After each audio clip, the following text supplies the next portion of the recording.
Bonjour à tous, j'espère que vous allez bien. On se retrouve en ce dimanche pluvieux après une longue pause.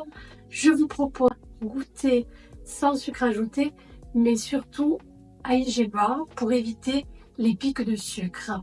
Ces goûters sont idéaux pour ceux qui cherchent des encas simples, énergétiques, mais surtout rassasiants. Mais pourquoi privilégier un indice glycémique bas? Cela permet de maintenir une énergie plus stable tout au long de la journée, évite les fringales et permet de soutenir un mode de vie beaucoup plus sain. Pour ces recettes, j'ai choisi des ingrédients adaptés tels que la farine de coco qui est naturellement sans gluten et riche en fibres. Elle apporte une texture moelleuse et peu sucrée, permettant de limiter l'ajout de sucre. J'ai aussi utilisé des fruits de saison telles que certaines variétés de poires pour une touche de gourmandise.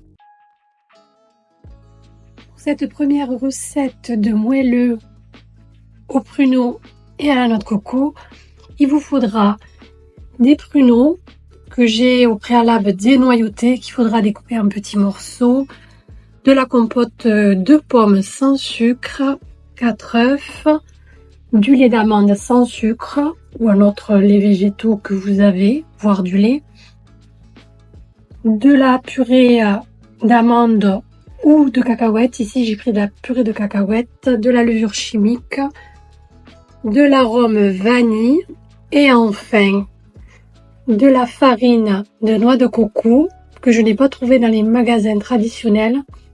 Je l'ai trouvé finalement sur Amazon. C'est la marque Alpine Nature. On commence d'abord par mélanger les éléments secs, tels que la farine de coco. On va mettre aussi, j'ai oublié, une pincée de sel. Et enfin, une cuillère à café de levure chimique. Et on va mélanger le tout.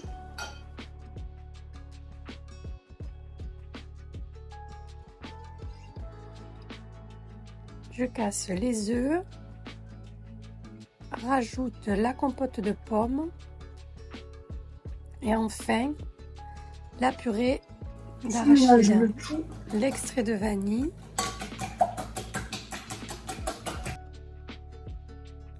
je rajoute le lait d'amande et je mélange le tout. J'incorpore les éléments secs dans les éléments humides.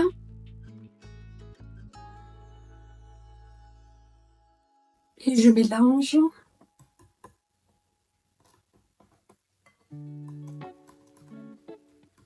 Délicatement jusqu'à obtenir une consistance homogène. La farine de coco va venir boire les éléments liquides.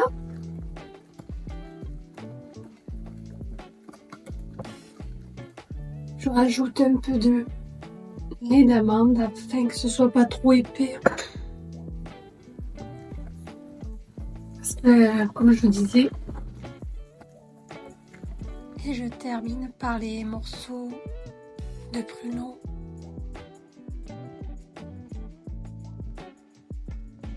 J'ai récemment acheté un moule en acier de carbone sur Amazon pour essayer de faire ma transition par rapport au plastique. Je ne garantis rien. Donc là, ce que j'ai fait, j'ai coupé du papier cuisson que j'ai mouillé, déformé et puis coupé sous forme de rectangle afin qu'il prenne la forme de chaque emplacement. Je vais remplir mes moules à muffins.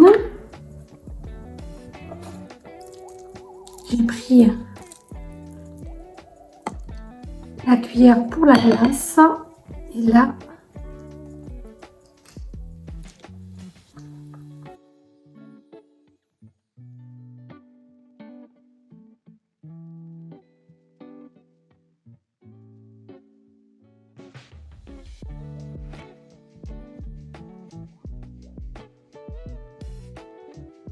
pour cette deuxième recette de mini cake à la poire et à la noix, il nous faudra de la farine d'amande, de la compote sans sucre, des œufs, des noix grossièrement concassées, du miel, de la cannelle ou de la vanille, du sel, de la levure chimique et enfin de poires suffisamment mûres.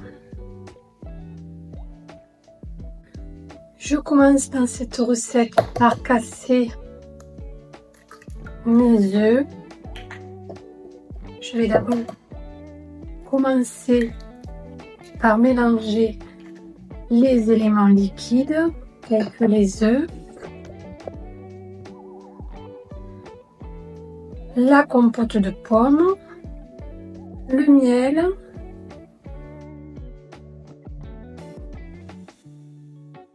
je rajoute la levure chimique, le sel et ma poudre d'amande.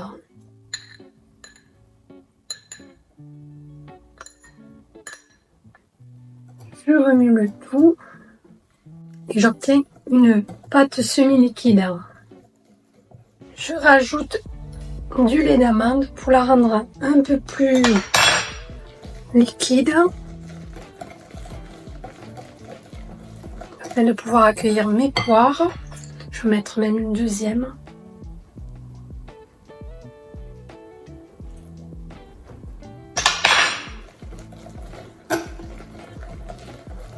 Et je rajoute mes poires et mes noix concassées. Et j'oubliais, moi ici, je vais y mettre de la cannelle. Mais après, tout le monde n'aime pas la cannelle. Je viens délicatement enrober mes noix et mes morceaux de poire de la pâte à cake. J'ai garni mon moule de chez Action que j'avais. Il faudrait que je le change celui-là aussi, mais en attendant, je fais avec celui-là. Avec ma pâte à cake, j'ai bien rempli quand même les moules. Et là, je vais enfourner. Il me reste plus qu'à enfourner.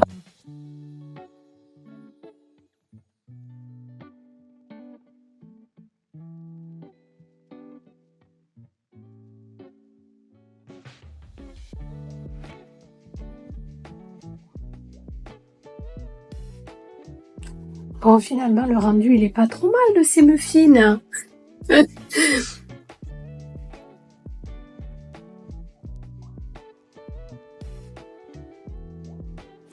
Ça sera tout pour aujourd'hui. Je vous souhaite une excellente soirée, une bonne semaine et on se dit à très bientôt pour découvrir de nouvelles recettes ensemble. À très bientôt, bonne semaine à vous.